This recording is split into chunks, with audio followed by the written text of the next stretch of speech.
My in-laws showed up at our door with a gang behind them, threatening us to hand over the house if we wanted the trouble to stop. They thought fear would make my husband and me give in. But they had no clue about my past. They chose the wrong person to mess with. You will not believe what happened to me. I thought I had left my old life behind, built a quiet, normal existence. But then one Sunday afternoon, my in-laws showed up on my doorstep, flanked by 3 burly men with cold eyes, and everything changed. My husband, Nathan, stood beside me, frozen in disbelief, as his mother, Martha, hissed, "Want the heat off? Hand us the house." What they didn't know was that beneath my calm, high school counselor exterior, a past I desperately tried to bury was about to explode. Nathan and I met 5 years ago at a charity auction. I was volunteering. He was this tall, kind man, a bit disheveled but utterly charming, making an incredibly generous donation. We clicked instantly. There was something so gentle yet confident about him. Our romance was a whirlwind. Just 8 months later, he proposed on a hike to our favorite waterfall. He was an architectural engineer, focused on sustainable design, and I was settling into my role as a high school guidance counselor. What he didn't know was that my career choice wasn't just a passion, it was a deliberate escape from everything I used to be. I loved helping teenagers, and the quiet predictability of a school schedule was the stability I'd craved for years. Nathan often told me how much his grandmother, Gloria, would have loved me. She raised him for most of his formative years, while his parents were busy building their import business. Gloria was a huge part of his life, and when she passed away just 6 months after our wedding, we were both devastated. But what we really hadn't expected was the reading of her will. "She left us the house," Nathan whispered, utterly stunned, when the lawyer told us Gloria's beautiful Victorian home in the historic district was now ours. This wasn't just any house. Built in the 1890s, with a wraparound porch and ancient oak trees, it was a piece of history. Gloria had bought it in the 70s when the neighborhood was still affordable, and now its value had skyrocketed tenfold. "This is where we spent summers catching fireflies," Nathan told me on our first tour, his eyes misting as he showed me the backyard. "She taught me to bake cookies in this kitchen." Every room held memories for him, and soon, they began to hold memories for us too. We spent weekends stripping old wallpaper, painting in soft modern colors, updating the kitchen while lovingly preserving the original cabinets. It was the perfect blend of old-world charm and modern convenience, and it felt like Gloria's spirit truly approved. But what became terrifyingly clear, very quickly, was that Nathan's parents, Martha and Gerald, absolutely did not approve. They had always been cold towards me, but this inheritance ignited an outright hostility. "She should have left it to us," I overheard Martha telling a relative at the funeral reception, her voice dripping with venom. What do they know about maintaining a historic property? From day one, Martha made it obvious I wasn't the woman she'd envisioned for her son. At our first meeting, she'd assess me with critical eyes, asking pointed questions about my background. When I explained I'd grown up with a single mother and attended State University on scholarships, her tight, forced smile told me everything I needed to know. Gerald was even more direct. "Nathan was dating Kimberly Russell before you know. Her father owns half the commercial real estate downtown," he'd casually mention at our engagement dinner. Nathan would just squeeze my hand under the table and change the subject, but the message was crystal clear. Their disappointment extended to Nathan too. He'd chosen a progressive architectural firm focused on sustainability over joining the family's import business, which Gerald had built from scratch. "You have an obligation to the family legacy," Gerald would lecture him at holiday gatherings. Nathan would patiently explain his passion for sustainable design, and these conversations always ended the same way, Gerald storming off and Martha making passive-aggressive comments about ungrateful children. But recently, the family dynamic had shifted. Nathan's sister, Elaine, called us, concerned about their business troubles. "Dad's company is in serious trouble," she confided. "They lost their biggest supplier, and there's talk of bankruptcy."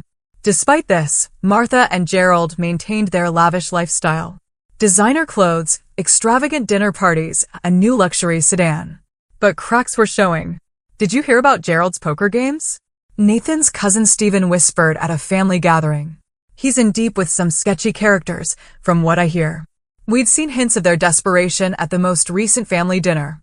Gerald, drunk, slurred an odd comment as we were leaving. That house is wasted on you too. No children to fill it, no appreciation for its value. Martha had quickly hushed him and ushered us out, but the comment stuck with me. There was something calculating in Gerald's eyes that made me uneasy. They're just bitter about the inheritance, Nathan assured me on the drive home. They'll get over it eventually. But something in my old instincts had awakened, and I began to watch them more carefully. Those instincts, long dormant, would soon prove terrifyingly accurate. The doorbell rang on a Sunday afternoon while Nathan and I were planning our garden renovations. Through the peephole, I saw Martha's perfectly coiffed silver hair and Gerald's imposing figure. They didn't mention they were coming by, Nathan said, surprised, as he opened the door. The warm greeting he'd prepared died on his lips when he saw not just his parents, but 3 men standing behind them. Martha wore a designer trench coat.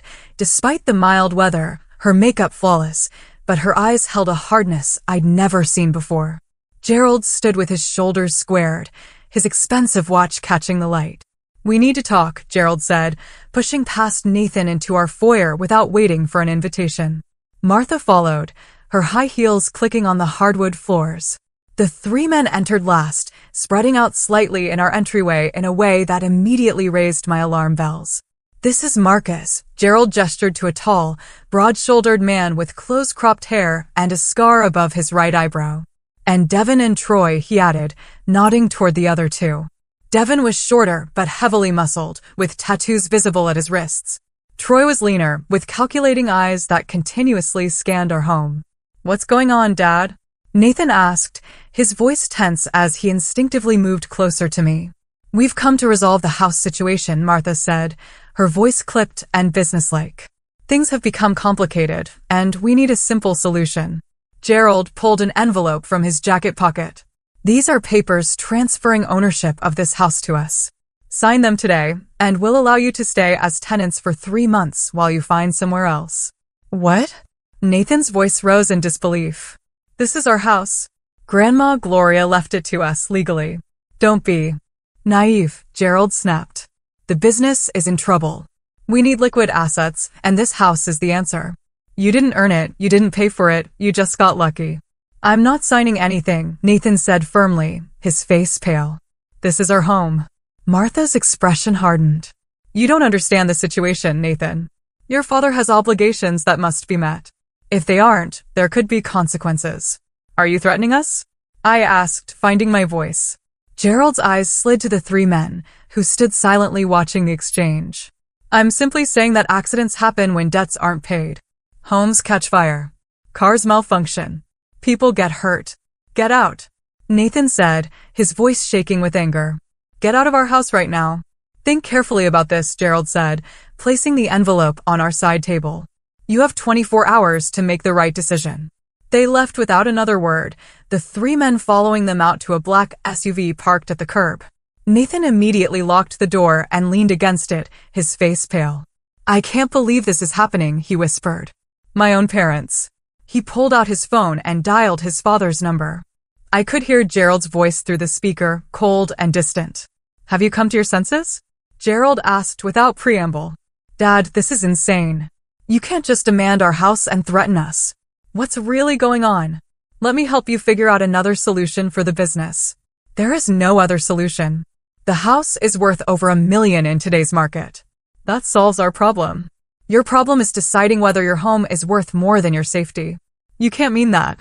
You're my father. Mom wouldn't let you do this. Your mother agrees completely. This is business, Nathan, nothing personal." "Nothing personal?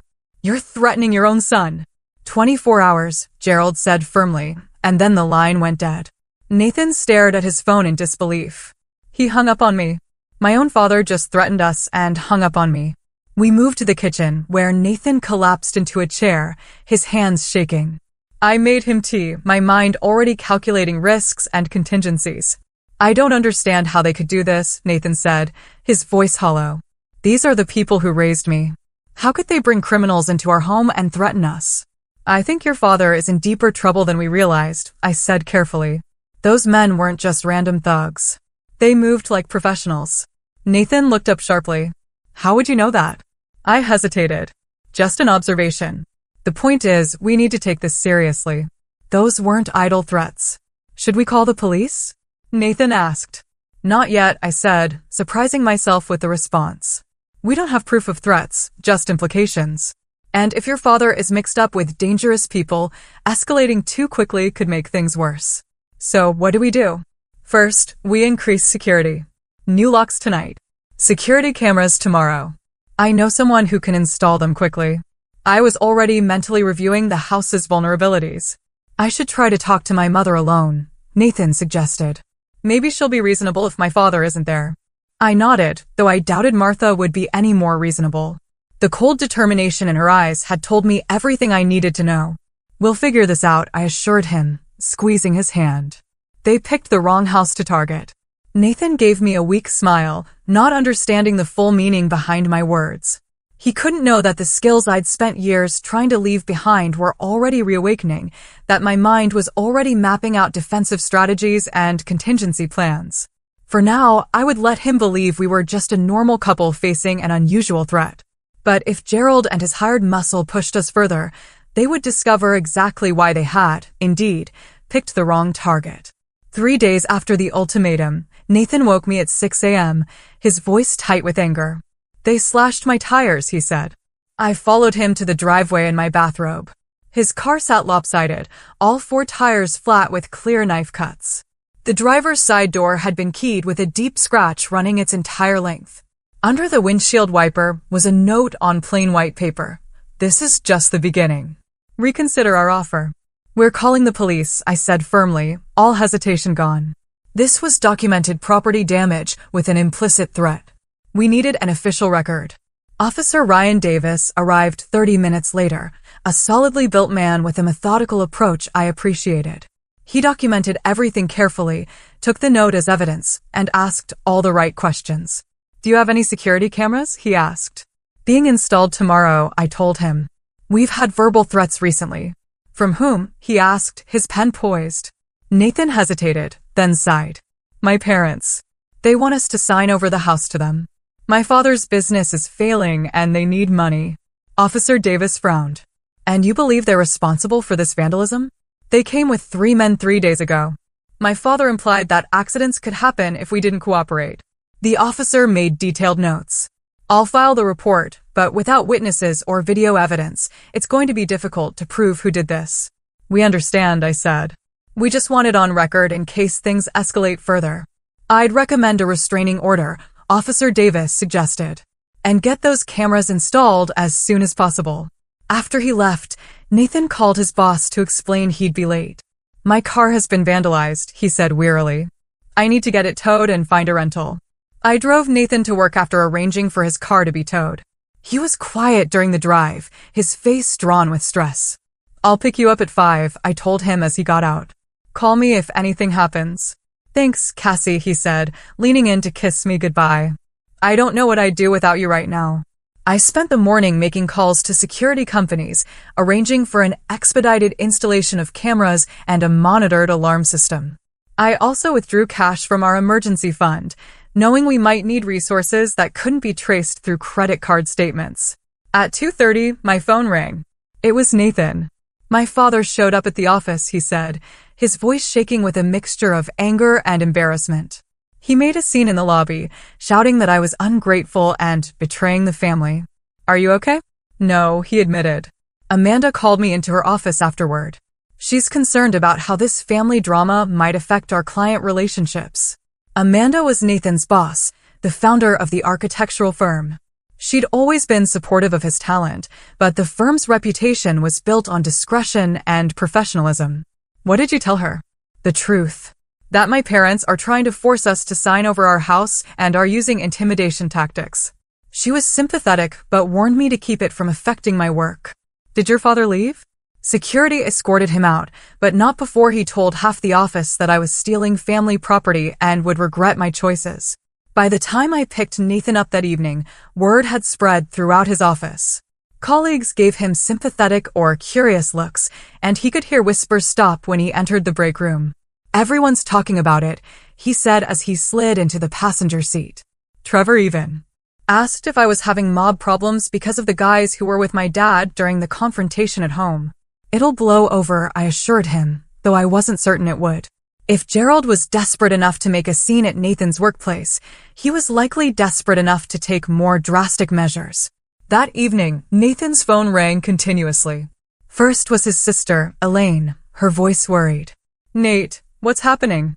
Dad came home raging about you and the house. They're trying to force us to sign it over to them," Nathan explained. "They brought threatening men to our house, and now my car has been vandalized." "Oh God," Elaine breathed. "I knew they were having money troubles, but I never thought they'd go this far." "Nathan, be careful. Dad was on the phone earlier with someone, and he sounded desperate. He kept saying he'd get the money one way or another." "Thanks for the warning," Nathan said. "You should distance yourself from this, Elaine. I don't want you caught in the middle. You're my brother." "I'm already in the middle," she said firmly. "I'll let you know if I hear anything else." The next call was less supportive. Nathan's brother, Richard, who worked in their father's business, was coldly angry. "You're going to destroy this family," he accused without preamble. "The business is on the brink, and you're sitting in a $1 million house you did nothing to earn. That house was Grandma's gift to us, not a family asset," Nathan argued. "And threatening us isn't going to change that." "You always were selfish," Richard spat. "When this company goes under and 30 employees lose their jobs, that's on you. And don't think this ends with a few scratches on your precious car. Dad has connections you don't want to mess with." Nathan ended the call and turned off his phone, his hands shaking. "My own family," he whispered. "My own brother threatening me now." I sat beside him on the couch, holding his hand. "We'll get through this, I promised. The security system will be installed tomorrow, and I've already spoken to a lawyer about the restraining order." "I keep thinking this can't be real," Nathan said. "That I'll wake up and my parents will be the people I thought they were." I didn't know how to tell him that people often aren't who we believe them to be, that sometimes the masks people wear are so convincing that when they finally slip, the reality is unrecognizable. I had learned that lesson years ago in my former career. But Nathan was learning it now in the most painful way possible. "Try to get some sleep," I said gently. "I'll stay up and keep watch tonight." "You can't stay up all night," he protested. "Trust me," I said with a small smile. "I've had practice." He didn't question what I meant, too exhausted by the day's events to notice the hint about my past. As he fell into a troubled sleep, I positioned myself near the window with a clear view of our driveway and front yard, prepared for a long night of vigilance. The security installation couldn't come soon enough, and soon I would need to make a decision about how much of my past to reveal to Nathan, because if things continued to escalate, I would need to employ skills I had hoped never to use again. The week following the car vandalism brought a tense quiet. Too quiet. Nathan's parents made no contact, and the threatening men didn't return. But instead of relief, I felt mounting dread. This wasn't a retreat, it was tactical patience. On Friday afternoon, while Nathan was at work, I made a decision. Sitting alone in our kitchen, I stared at my phone, contemplating the call I was about to make. Once I took this step, there would be no going back to the life I'd carefully constructed. I dialed a number I hadn't used in 5 years. "Harris," a familiar voice answered. "Amanda, it's Cassie Miller." "Formerly Cassandra Reynolds." There was a pause. "Holy Reynolds. I thought you fell off the face of the earth." "I needed a clean break," I explained. "But now I need your help." Detective Amanda Harris had been my closest colleague at the Bureau. We'd worked together on the Donovan case, the one that had ultimately led to my departure from the FBI. "You in trouble?" she asked, her tone immediately professional. "My husband's family is. His father's gotten involved with some dangerous people. They're trying to force us to sign over our house, and I'm concerned about escalation." I explained the situation in detail, using the precise, concise language of my former profession. It felt strange how easily I slipped back into that mindset. "I can run background on these 3 men," Amanda offered, "and check if Gerald Miller has known associations in our database." "I'd appreciate that." "And Amanda, my husband doesn't know about my past." "None of it?" she asked, sounding surprised. "He thinks I've always been a high school counselor who moved here for a fresh start after a bad breakup." Amanda whistled low. "That's quite a cover story. You planning to tell him now?" "I don't see how I can avoid it. Not if I'm going to protect him properly." After ending the call, I spent the afternoon preparing. I retrieved a locked box from the back of our closet, hidden behind winter clothing. Inside was a small Glock 43, properly registered and maintained, though I hadn't fired it in years. There were also credentials, case notes, and photographs I'd kept as insurance, despite official protocol requiring their surrender. When Nathan came home, I had dinner waiting and a bottle of his favorite wine open on the table. "What's the occasion?" he asked, looking surprised at the formal table setting. "We need to talk," I said, my voice steady. "And you might want some wine for this conversation." We ate in relative silence, Nathan sensing the gravity of whatever I was preparing to say. When we finished, I took a deep breath. "Nathan, there's something important about me that I haven't told you. Something that changes how we need to handle this situation with your parents." He sat down, his wine glass in hand, giving me his full attention. "What is it?" "Before I became a school counselor, I had a different career." I paused, meeting his eyes directly. "I was an FBI agent, specializing in organized crime investigations." Nathan stared at me, his expression frozen between disbelief and confusion. "You were what?" "An FBI agent. For 8 years. I left the bureau 5 years ago, just before we met." That's not possible," he stammered. "You're a counselor. You have a degree in psychology. Your colleagues know you from graduate school." "My undergraduate degree is in psychology. My graduate credentials were partly established as cover after I left the bureau. I did complete legitimate counseling training, but my history was adjusted." I opened the locked box I'd placed beside the table and showed him my old credentials. I was part of an organized crime task force. My last case involved bringing down the Donovan family in Boston. They were involved in everything from racketeering to human trafficking. Nathan picked up my old ID card, staring at the photo of me with shorter hair and a more severe expression. "Why didn't you tell me? We've been married for 4 years. The Donovan case ended badly. A source was compromised. 2 agents died. I received threats against my family." I swallowed hard. I requested a new identity and location, not witness protection exactly, but a bureau-supported fresh start. Telling anyone about my past could have created risk. "Even your husband." His voice held hurt. "Especially my husband. The less you knew, the safer you were." I reached for his hand. And after a while, I convinced myself it was better this way. I wanted to be Cassie Miller, school counselor. I wanted to leave Cassandra Reynolds behind. Nathan withdrew his hand, standing up to pace the kitchen. "So, for our entire relationship, you've been lying to me about something fundamental?" "I've never lied about who I am as a person," I said quietly.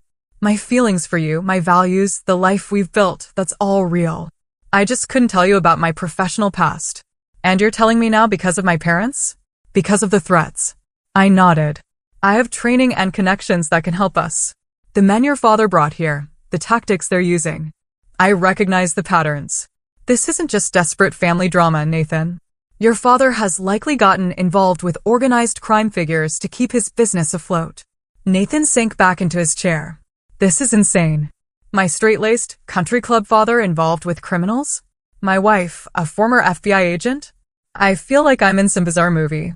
"I know it's a lot to process," I acknowledged. "But we don't have the luxury of time. Your parents' desperation is escalating, and if your father owes money to the wrong people, they won't stop at vandalism." "What exactly are you suggesting?" "First, I've asked a former colleague to run background checks on the men who came to our house. Second, we document everything and build our legal case. Third, we prepare for worst-case scenarios." "Like what?" "Like a more aggressive attempt to force us out or harm us." I hesitated. "Nathan, I know how these situations typically evolve. The pattern suggests we haven't seen their worst yet." Nathan was silent for a long moment, staring at my old badge. Finally, he looked up, his eyes troubled but clear. "I'm angry that you kept this from me," he said quietly. "I thought we didn't have secrets. But right now, we have more immediate problems." He took a deep breath. "Tell me what we need to do." Relief washed through me, though I knew this conversation was far from over. The hurt in his eyes told me we would revisit this betrayal of trust many times. "Thank you for understanding," I said softly. "I don't understand, not fully," he admitted. "But I trust you. Even now, I trust that you had reasons. And honestly, having an FBI agent for a wife might be exactly what we need right now." I gave him a small smile. Former FBI agent. But some skills you never lose. As I began outlining our security plan, I watched Nathan struggling to reconcile the woman he married with this new revelation. It would take time for him to process. But time was the one thing we might not have. Gerald and his associates wouldn't wait for us to work through our marital issues. And I was right. The next morning brought evidence that the situation was about to get much worse. We returned from grocery shopping on Saturday to find our front door slightly ajar. Nathan moved to enter, but I grabbed his arm, pulling him back to the car. Call the police, I instructed, my voice low and urgent. Report a break-in. Stay in the car and lock the doors. Where are you going? He asked as I reached into my purse to clear the house. Cassie, no, he protested. If someone's in there, trust my training, I said firmly, revealing my Glock. Make the call now. I approached the house cautiously, using the techniques that had once been second nature. The security system should have alerted us to any breach, but a quick glance at the control panel showed it had been disabled. Professional work. Room by room, I cleared our home, finding it empty of intruders, but ransacked thoroughly. In the office, our filing cabinets hung open, papers scattered across the floor. The safe behind the bookshelf stood open and empty. The family jewelry and emergency cash were gone. But it was the targeted nature of the search that confirmed my suspicions. Specific documents were missing, including the house deed, insurance papers, and our identifications. This wasn't a random burglary. It was a focused attempt to gather information and valuables. In the bedroom, a message had been spray-painted across our wall. Next time, you'll be home. I heard sirens approaching and holstered my weapon before the police arrived. Officer Davis was among the responding officers, his expression grim as he surveyed the damage. You're lucky you weren't home, he commented as his partner took photographs of the graffiti. It wasn't luck, I replied. They knew our routine. They waited until we'd left. Nathan stood in the doorway of our bedroom, his face pale. They took the deed to the house, he said. And Grandma Gloria's jewelry. Check your security footage, Officer Davis suggested. The system company should have cloud backup, even if they disabled the main panel. He was right. When the technicians from the security company arrived, they were able to retrieve footage showing Troy and Devin breaking in through our back door, their movements methodical and practiced. The timestamp showed they'd entered just 20 minutes after we'd left. I recognized them, Officer Davis said, studying the footage. They're known associates of Frank Wilson, small-time enforcer for bigger operations. Frank Wilson, I repeated, filing the name away to research later. After the police left, Nathan and I began the process of cleaning up. As we worked in silence, his phone rang. It was Richard. Enjoying your weekend? His brother asked, his tone smug. I hear you had some unexpected visitors. Nathan's knuckles whitened around the phone. Did you know they were going to break into our home? Let's just say I wasn't surprised. Dad's patience is running out, Nathan. The offer still stands. Sign over the house, and this all goes away. Tell Dad he's just added breaking and entering, theft, and criminal threats to his list of problems, Nathan snapped, before hanging up. They're getting bolder, I observed, carefully sweeping up broken glass from a picture frame. The photo inside, one of Nathan and me on our wedding day, had been deliberately torn. What's our next move? Nathan asked, his jaw set in determination that replaced his earlier shock. Before I could answer, my phone buzzed with a text from Amanda. Call me. Found connection between Gerald Miller and Frank Wilson. Not good. First, we finished securing the house, I said. Then I need to make a call. The next morning, as we were replacing the locks for the second time that week, I spotted a familiar SUV parked down the street. Nathan, go inside, I said calmly. We have company. What? Who? Marcus, the tall one from the other day. He's watching the house.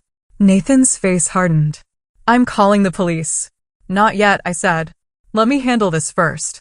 Against Nathan's protests, I walked calmly to my car and drove to the nearby grocery store. As expected, the black SUV followed at a discreet distance. In the store parking lot, I parked deliberately in a secluded corner and waited. Marcus approached my car window, his confidence evident in his relaxed posture. He clearly didn't view me as a threat. Mrs. Miller, he said with a smile that didn't reach his eyes. Funny running into you here, I asked coolly. He chuckled.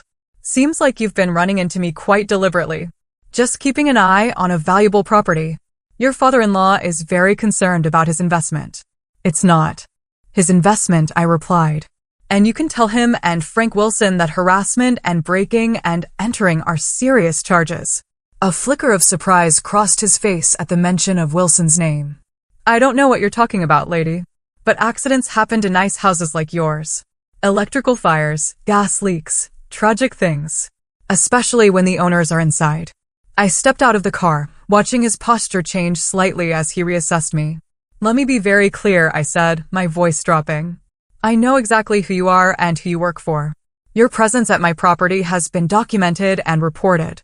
If anything happens to our house or to us, the evidence leads directly to you, to Wilson, and to Gerald Miller. You threatening me? He asked, his amusement fading. No. I'm informing you of facts. Now, here's another fact. I'm not the defenseless housewife you think I am. So the next time you or your friends come to my property uninvited, be prepared for consequences. I held his gaze steadily until uncertainty crept into his expression. People like Marcus relied on intimidation of the vulnerable. When that dynamic shifted, they often retreated to reassess. Just delivering a message, he finally said, stepping back. Mr. Miller wants this resolved by Monday. One way or another. Duly noted, I replied, getting back into my car. I have a message too. Tell Frank Wilson to research who he's dealing with. The name Cassandra Reynolds might interest him. I drove away, watching in my rearview mirror as Marcus stood frozen in the parking lot. Using my former name was a calculated risk, but one that might buy us time if Wilson was smart enough to do his homework. When I returned home, Nathan was frantic. What were you thinking, confronting him alone? Creating uncertainty, I explained. People like Marcus rely on fear. When you show none, it disrupts their playbook. And if he had attacked you, he wouldn't. Not in public. Not without orders. I touched Nathan's cheek gently. Trust me to know how these people operate. The next day, we met with Rebecca Foster, a lawyer specializing in property disputes and restraining orders. Her office was in a converted Victorian, not unlike our own home, with modern security systems discreetly integrated into the historic architecture. Based on what you've told me, we have grounds for both criminal charges and civil action, Rebecca explained after hearing our story. The documented threats, the break-in, the vandalism, all create a clear pattern of harassment and intimidation. What about the house itself? Nathan asked. Could they have any legal claim to it? None whatsoever, Rebecca assured him. I've reviewed the will and property transfer. It's ironclad. Your grandmother left it specifically to you, not to your parents. There's more, I added. I have reason to believe Gerald Miller is in debt to Frank Wilson, a known criminal figure in the area. The pressure to acquire our property likely stems from this debt. Rebecca's eyebrows rose. That adds a serious dimension. If we can prove that connection, the criminal charges become much more severe. My former colleague is gathering evidence on that front, I said with a glance at Nathan. He still tensed slightly at references to my previous career. I'll file for an emergency restraining order tomorrow morning, Rebecca said. In the meantime, document everything, avoid direct contact with any of these individuals, and maintain your security measures. As we left the lawyer's office, Nathan looked more resolute than he had in days. I'm done being a victim in this, he said firmly. It's time we fought back. I squeezed his hand. That's exactly what we're going to do. Monday morning, I made a series of calls while Nathan reluctantly went to work, escorted by a private security guard we'd hired for the week. Amanda Harris was my first call. What have you found? I asked without preamble. Your father-in-law is in deep, Amanda replied. He owes Wilson nearly $800,000 from gambling debts and failed investments. Wilson's using the debt to launder money through the import business. That explains the desperation for liquid assets, I mused. The house would solve his immediate problem. There's more, Amanda continued. Wilson's operation is being investigated by the Boston field office as part of a larger RICO case. Your father-in-law is already on their radar. Can you connect me with a case agent? Already did. Jessica Parker is expecting your call. She's particularly interested in the 3 musclemen who've been harassing you. Jessica Parker turned out to be a sharp, no-nonsense agent with an impressive record of organized crime convictions. We arranged to meet at a coffee shop downtown rather than at the field office to maintain a lower profile. Your father-in-law picked the wrong partners, Jessica told me over espresso. Wilson is under pressure from higher-ups in the organization. When people get desperate, they make mistakes, like sending the same men to threaten us and then break into our home.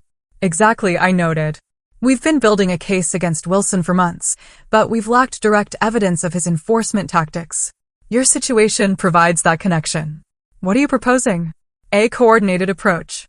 We continue our investigation while you maintain the pressure through legal channels. If Wilson or your father-in-law escalate, we'll have cause for more direct intervention. And if they come after us more aggressively in the meantime? Jessica smiled slightly. From what I remember of your work on the Donovan case, you're more than capable of handling yourself until backup arrives. With law enforcement now formally in the loop, I turned my attention to our home security. The system installed after the break-in was good, but not good enough. I called in a specialist I'd worked with during my bureau days, a former Army Ranger named Michael Sullivan, who now ran a private security firm.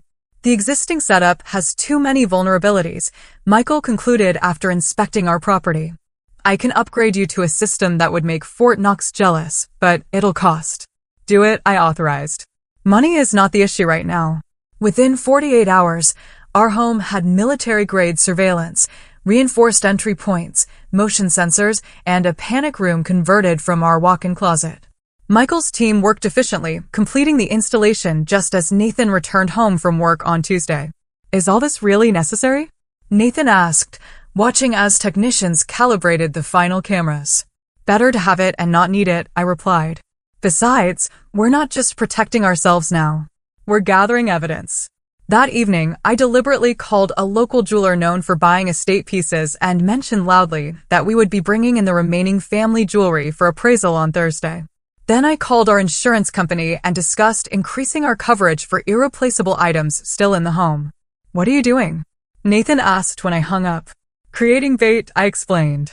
We need them to make another move, but this time on our terms. You're trying to get them to break in again, he asked incredulously. In a controlled situation where we're prepared and can document everything. I laid out the plan. They think we're vulnerable and frightened. We'll use that misconception. The next step was confronting Richard.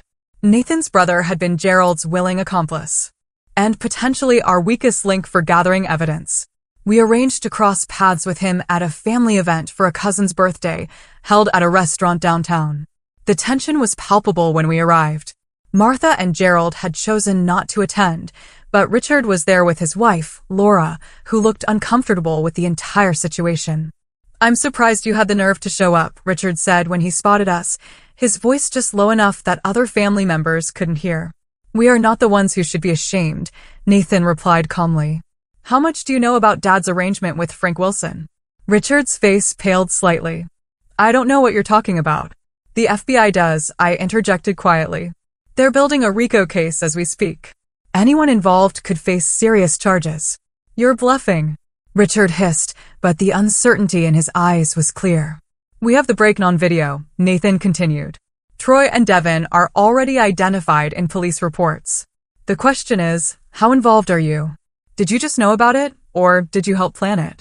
I discreetly activated the recording device in my purse. Richard glanced around nervously, then leaned closer. Look, I didn't know they were going to break in. Dad just said he was putting pressure on you to be reasonable about the house. He needs it to pay off Wilson before things get worse. Worse how? Nathan pressed. Wilson's people don't play games. Dad said either he gets the money from selling your house or they'll collect through the business and the family. So you helped him threaten your own brother? Richard had the decency to look ashamed. I was protecting the business, our employees, our family name. By becoming criminals ourselves? Nathan said flatly. Did Mom know about the break-in too? Richard hesitated. She knows everything. She's the one who suggested using the house to solve the problem. As we left the restaurant, the recording safely secured, Nathan was silent. Learning his mother's role had hit him hard. I need to talk to her, he finally said. One-on-one. Are you sure that's wise? No, but it's necessary. I need to hear it from her directly. The next morning, Nathan arranged to meet Martha at a cafe near her weekly hair appointment. I watched from my car across the street, ready to intervene if necessary. Their conversation was intense. I couldn't hear the words, but I could see Martha's face shift from composed superiority to defensive anger, and finally to something like fear, as Nathan presumably revealed how much we knew. When she left 30 minutes later, her perfect posture had crumbled, and she glanced around nervously before hurrying to her car. She admitted everything, Nathan reported when he returned to my car. Dad owes Wilson for gambling debts and failed investments. They've been using the business to launder money for Wilson's organization. When that wasn't enough, Wilson demanded more direct compensation. Did she understand the legal jeopardy therein? She does now. I told her about the FBI investigation, the evidence we've gathered. She nearly collapsed when I mentioned RICO charges. Nathan stared out the window. She begged me to reconsider about the house, said it was the only way out for them. And what did you tell her? That they chose this path, not us. That criminals threatened their son and daughter-in-law. That Grandma Gloria would be ashamed. His voice broke slightly. And that if they come near us again, we'll use every piece of evidence we have. As we drove home, I received a text from Jessica Parker, Wilson making moves. Be alert. Backup ready if needed. Our trap was set. Now we just had to wait for someone to take the bait. Thursday night, I sat in our newly converted panic room, monitoring the security feed while Nathan tried to sleep in our bedroom. The jeweler appointment I'd loudly discussed had been scheduled for Friday morning, making Thursday night the logical time for another break-in attempt. At 11:43, the perimeter alarm silently alerted me to movement in our backyard. 3 figures appeared on the infrared camera, approaching the rear door. I recognized Troy, Devin, and Marcus immediately. Nathan, I called softly through the intercom we'd installed. They're here. 3 of them at the back door. Activate Protocol 2. Nathan had insisted on being part of the plan, despite my concerns. He quickly moved his position in the upstairs hallway, where he could monitor the second floor while staying safely out of sight. I watched as Troy worked on our back door lock while the others kept watch. Despite the upgraded security, they managed to disable the visible alarm panel and enter within minutes. Professional work, confirming my suspicions about their background. Once they were inside, I activated the silent alarm that would alert both our private security team and the police officers Jessica had stationed nearby. Then I sent the text message we'd arranged, canaries in the cage. The intruders moved methodically through our first floor, heading directly for the study, where we'd conspicuously placed a new safe. Inside was costume jewelry designed to look valuable, along with fake documentation for offshore accounts, another piece of bait. There at the safe, Nathan whispered through the intercom. Stay in position, I reminded him. Help is 3 minutes out. As the men worked on cracking the safe, headlights swept across the front of the house. A car had pulled up outside. We have new arrivals, I reported, switching to the front camera feed. It's your parents, Gerald and Martha. They approached the front door looking anxious. Gerald unlocked it with what must have been a key they had made during the previous break-in. Their coordination with the intruders was now undeniable, captured clearly on multiple cameras. Mom and Dad are inside, Nathan confirmed, his voice tight. They're talking to the men. I could see them now on the interior cameras, Gerald gesturing emphatically while Martha stood slightly behind him, her eyes darting around nervously. Get the deed and anything valuable, Gerald instructed. We need to make this look like a regular burglary gone wrong. What about the occupants? Marcus asked. Gerald hesitated, then said, do what you have to do. Just make sure we get what we need. Martha gasped. Gerald, you said no one would get hurt. Be quiet. Gerald hissed. It's too late for cold feet. That was all the evidence we needed. I pressed the final alert button that would bring in the tactical team, then used the house intercom system to address the intruders. Attention. This property is under surveillance. Law enforcement has been notified and is surrounding the premises. Put your hands up and remain where you are. Chaos erupted. Troy and Devin bolted for the back door while Marcus threw a weapon. Gerald stood frozen in shock while Martha began to cry. Federal agents. Nobody move, came shouts from outside as tactical teams breached both entrances simultaneously. Within seconds, the house was swarming with FBI agents and police officers. Troy and Devin were tackled attempting to flee while Marcus surrendered his weapon after a tense standoff. Gerald and Martha were handcuffed and led outside to waiting vehicles. I emerged from the panic room to find Nathan standing at the top of the stairs, watching the scene unfold with a stunned expression. "It's over," I told him, taking his hand. "We got everything on camera. Multiple felonies, conspiracy, clear evidence of their connection to Wilson." Nathan nodded silently, watching as his parents were placed in separate police cars. Jessica Parker approached us once the scene was secured. "Textbook operation," she commented. "We've got Wilson in custody too, picked him up simultaneously at his club downtown. His operation is finished." "What happens now?" Nathan asked. "Formal charges will be filed tomorrow. The evidence is overwhelming, so I expect plea deals will be offered.